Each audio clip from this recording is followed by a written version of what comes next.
அனைவருக்கும் வணக்கம். இன்றைக்கி வந்து 26/4/2024 வெள்ளிக்கிழமை அன்றைக்கி Nifty index and bank Nifty index இது ரெண்டுலேயுமே வந்து சிபிஆர் இண்டிகேட்டர் யூஸ் பண்ணி எப்படி ட்ரேட் பண்ணுறது அப்படிங்கிறத பார்த்துடலாம். அதுக்கு முன்னாடி நேற்று வந்து யூஎஸ் மார்க்கெட்டில் என்னாச்சு அப்படிங்கிறத பார்த்திங்க அப்படின்னா ஒரு மிகப்பெரிய கேப் டவுன், கிட்டத்தட்ட ஒரு 1.5% பக்கமாக கேப் டவுன் ஆகி அது வந்து பார்த்திங்கன்னா ரெக்கவர் ஆகி மேலே வந்திருக்கு. ஸோ நம்ம ஆல்ரெடி சொல்லியிருந்தோம் மார்க்கெட் இதுக்கப்புறம் ஃபர்தராக கீழே விழுறதுக்கு வாய்ப்பு இல்லை, கன்சல்டேஷன் தான் ஆகணும் அப்படின்ட்டு. ஆனால் அதை மதிக்காமல் எகிரி குச்சி மேலே போயிட்டு இருந்தால் இப்போ திருப்பி ஒரு ரிவர்ஸில் போட்டு கீழே கொண்டு வந்து விட்டாங்க. ஸோ டவ் ஜோன்ஸ் வந்து பார்த்திங்கன்னா நேற்று வந்து ஒரு 1% டவுனில் முடிஞ்சிருந்துச்சு. அதுக்கப்புறம் வந்து S&P வந்து பார்த்திங்க அப்படின்னா அவனுமே கேப் டவுன் தான், பட் மேலே வந்திருக்கான். டவ் ஜோன்ஸ் அளவுக்கு மோசமாக இல்லை, ஒரு 0.4% வந்து நெகட்டிவில் முடிஞ்சிருந்துச்சு. அடுத்து நாஸ்டாக்கை பொறுத்த வரைக்கும் இவனுமே வந்து பார்த்திங்க அப்படின்னா கேப் டவுன் வந்து ஃபர்தராக நல்லா ஒரு க்ரீன் கேண்டலாகவே முடிச்சிருக்கு, ஒரு 0.64% வந்து பாசிட்டிவாக முடிஞ்சிருக்கு. ஸோ இதை பார்த்திங்க அப்படின்னாலே உங்களுக்கு தெரியும் ஒரு ப்ராப்பரான கன்சாலிடேஷன் அப்படிங்கிறத. அதே மாதிரி நேற்று விக்ஸை பார்த்திங்க அப்படின்னா இறங்கியிருக்கு. ஸோ விக்ஸ் வந்து இறங்குறது அப்படிங்கிறது always it is a good sign தான். மார்க்கெட் வந்து ஓகே, இப்போ ஃபார் எக்ஸாம்பிள் மார்க்கெட் நெகட்டிவ்லேயே முடிஞ்சிருக்குன்னு வைங்களேன், விக்ஸ் நெகட்டிவ் ஆகுதுன்னா ஃபர்தராக மார்க்கெட்டில் கண்டிப்பாக ஒரு டவுன் சைடு வராது அப்படிங்கிறதா அர்த்தம். அடுத்து வந்து பார்த்திங்கன்னா ஏஸோட 10 இயர் பாண்டில் தான் தலைவன் எகிரிட்டான், நம்ம போட்டு வச்ச லைனை தாண்டி போயிட்டான் 4.7. ஸோ மார்க்கெட்டு ரொம்ப கஷ்டங்க. ஸோ இந்த ஏப்ரலுக்கு அப்புறம் மேலே ஒரு மீட்டிங் இருக்குது, ஆனால் அதில் எந்த இன்ட்ரெஸ்ட் ரேட் கட்டையுமே எதிர்பார்க்கலாம். அவங்க ஏதாவது ஹாக்கிஸாக பேசிட்டாங்கன்னா முடிஞ்சு போச்சுங்க, 5க்கு போயிடுவான் மார்க்கெட்டு, பாதாளத்துக்கு போயிடும். அதுதான் நடக்க போகுதுன்னு நினைக்கிறேன். அண்ட் க்ரூட் ஆயிலுமே லைட்டாக ஏறி இருக்குது, கிட்டத்தட்ட 84 பக்கமாக வந்துட்டு இப்போ ட்ரேட் ஆகிட்டு இருக்குது. இதுவுமே ஒரு நெகட்டிவ் சைன் தான். இது ரெண்டுமே வந்து பார்த்திங்கன்னா மார்க்கெட்டுக்கு ஆகாத நெகட்டிவ் சைன் தான். ஓகேங்களா, இதான் வந்து பார்த்திங்கன்னா யூஎஸ் மார்க்கெட்டை பொறுத்த வரைக்கும் நியூஸு. அதுக்கப்புறம் வந்து பார்த்திங்கன்னா இப்போ இந்தியன் ஏடிஆரை பார்த்துடலாம். ஸோ நேற்று வந்து பார்த்திங்க அப்படின்னா இங்கே ஏடிஆர் வந்து என்னாச்சு அப்படின்னா நேற்று வந்து ஐசிஐசி வந்து 1.5% பாசிட்டிவ், ஹெச்டிஎஃப்சி வந்து ஃப்ளாட்டாக முடிஞ்சிருக்கான். இன்ஃபி அண்ட் விப்ரோ ரெண்டு பேருமே ஒரு 0.25 0.5% பாசிட்டிவாக முடிஞ்சிருக்காங்க. இதே நீங்கள் யூஎஸ் மார்க்கெட்டில் பார்த்தீங்க அப்படின்னா உங்களுக்கு வந்து இன்ஃபோசிஸ் வந்து ஃப்ளாட்டாக முடிஞ்சிருக்கான், விப்ரோ வந்து ஃப்ளாட்டாக முடிஞ்சிருக்கான். ஐசிஐசி வழக்கம் போல் வந்து 1.5% பாசிட்டிவ், ஹெச்டிஎஃப்சி வந்து ஃப்ளாட்டாக முடிஞ்சிருக்கான். அப்போது ஐடி எல்லாமே வந்து பார்த்திங்கன்னா உங்களுக்கு வந்து இங்கே வந்து பாசிட்டிவாக முடிஞ்சிருக்கு, பட் யூஎஸில் வந்து நெகட்டிவாக முடிஞ்சிருக்குன்னா யூஎஸ் மார்க்கெட் இது நெகட்டிவாக தான் இருந்துச்சு, அதனால் இதுவும் அக்செப்டபிள் தான். பட் ஐசிஐசி மட்டும் வந்து நல்ல, ஐ திங்க் இந்த ஆக்சிஸ் பேங்க் நல்ல ரிசல்ட் கொடுத்ததுனால ஐசிஐசி நல்ல ரிசல்ட் தான் கொடுப்பான் அப்படிங்கிற ஒரு எக்ஸ்பெக்டேஷனில் மேலே போகிறான்னு நினைக்கிறேன். ஸோ ஏடிஆர்லேருந்து பெரிய வித்தியாசங்கள் எதுவும் வர கிடையாது. அடுத்து வந்து எஃப்ஐஐ டேட்டாவை நம்ம பார்த்துருவோம். நான் நேற்றே பார்த்துட்டேன். ஆக்சுவலி வந்து எஃப்ஐஐ வந்து செல்லிங் நிறுத்துற மாதிரி தெரியலைங்க, எலெக்ஷன் முடிய வரைக்கும் விற்று தள்ள போகிறாங்கன்னு நினைக்கிறேன். நேற்றுமே வந்து பார்த்திங்க அப்படின்னா ஒரு 2800 க்ளோஸ் டு 3000 க்ரோர்ஸ் வந்து பார்த்திங்கன்னா டெய்லியும் வந்து அவங்க இது பண்ணிட்டே தான் இருக்காங்க, செல் பண்ணிட்டே தான் இருக்காங்க. ஆனால் இவங்க யாருங்க கோமாளிங்க, கோமாளின்னு சொல்கிறது நம்ம தான் கோமாளி ஆகும் கடைசியில்.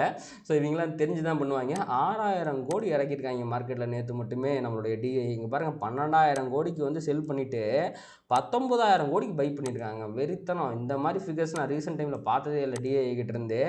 அதுவும் வந்து இவங்க எத்தனை வருஷமாக சப்போர்ட் பண்ணுறாங்க, 3 வருஷத்துக்கு பக்கமாக மார்க்கெட்டை சப்போர்ட் பண்ணிருக்காங்க. டிஐ விற்கவே இல்லை, நான் ப்ராஃபிட் புக் பண்ணவே இல்லை.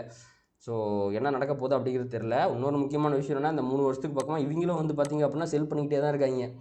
ஸோ ரீட்டைல் பார்ட்டிசிபேஷன் வந்து நம்ம இந்தியன் மார்க்கெட்டில் ரொம்ப அதிகமாகிடுச்சு, அதுதான் இது கொடுக்குது. ஸோ இதுக்கப்புறம் வந்து பார்த்திங்கன்னா மார்க்கெட் ஃபுல் அண்ட் ஃபுல் வந்து பார்த்திங்கன்னா இந்த ரீட்டைல் பார்ட்டிசிபேஷனாலேயே மூவ்மெண்ட் நடக்கிறதுக்கு நிறையா வாய்ப்புகள் இருக்குது. நம்ம பெரிய டவுன் சைட் ஃபாலை வந்து இந்தியன் மார்க்கெட்டில் பார்க்கவே மாட்டோம் அப்படின்னு நான் நினைக்கிறேன்.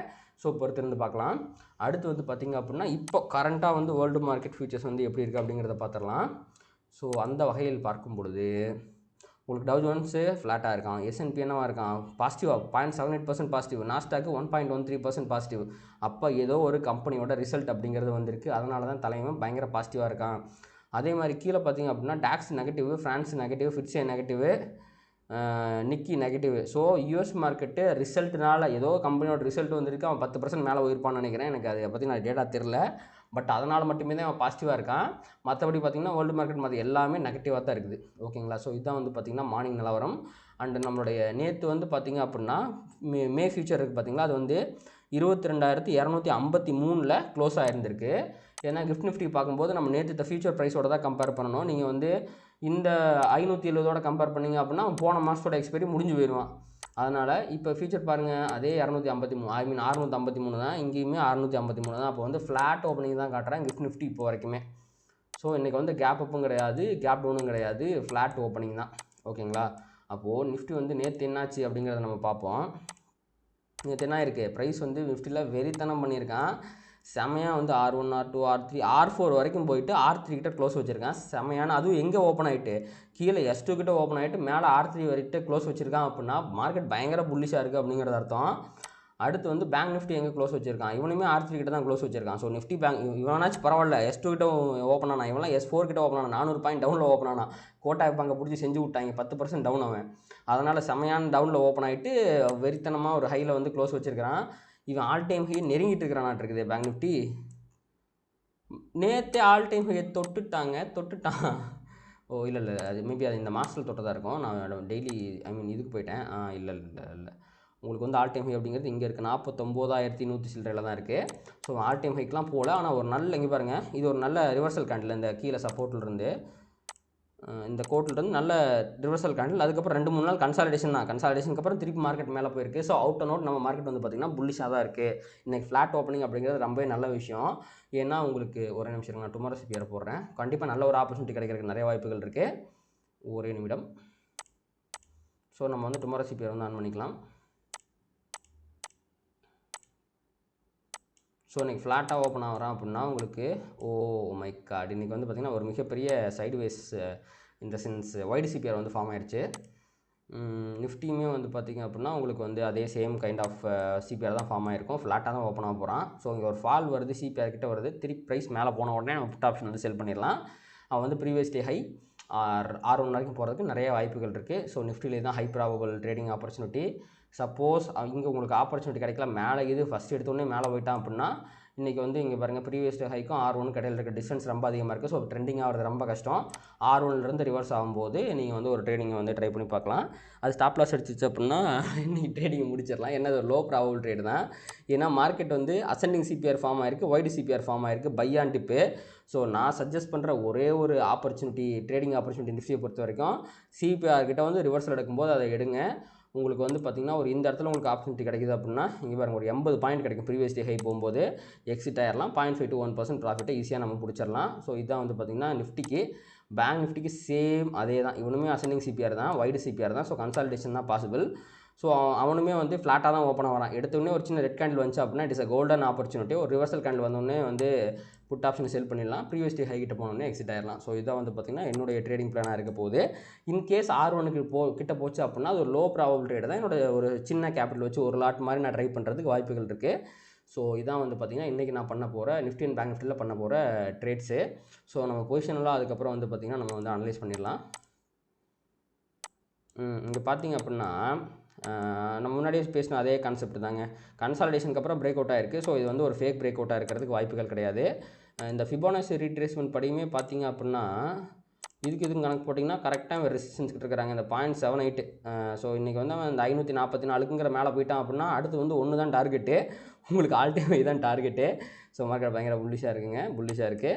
ஸோ மேபி இந்த ரெசிஸ்டன்ஸ் வந்து பார்த்திங்கன்னா ஒரு நிஜமாகவே ஒரு ரெசிஸ்டன்ஸ், இந்த லைன் வந்து பார்த்திங்கன்னா ஒரு ரெசிஸ்டன்ஸ் ஆக்ட் ஆகிறதுக்கு வாய்ப்புகள் இருக்குது. அதை நம்ம பொறுத்திருந்து பார்க்கலாம். ஸோ பேங்க் நிஃப்டி வந்து பார்த்திங்கன்னா கீழே இந்த லைன் வந்து சப்போர்ட்டாக இருக்கும், இந்த லைன் வந்து ரெசிஸ்டன்ஸாக இருக்கும். மேபி நீங்கள் பாருங்களேன், நான் முன்னாடி ஒரு ட்ரையாங்கிள் பேட்டர்ன் போட்டு வச்சுருந்தேன் பார்த்திங்களா, அதையுமே உடச்சி விட்டான். ஸோ அங்கே இருந்துன்னா இப்போ சப்போர்ட் எடுத்து திருப்பி மேலே போயிருக்கான். ஸோ இல்லைங்க, இதெல்லாம் பெருசாக மதிக்க மாட்டேன்னு நினைக்கிறேன். மேபி கன்சாலிடேட் ஆகலாம், ஆர் மேலே போகலாம். கீழே வரதுக்கான வாய்ப்புகள் மிகவும் குறைவு.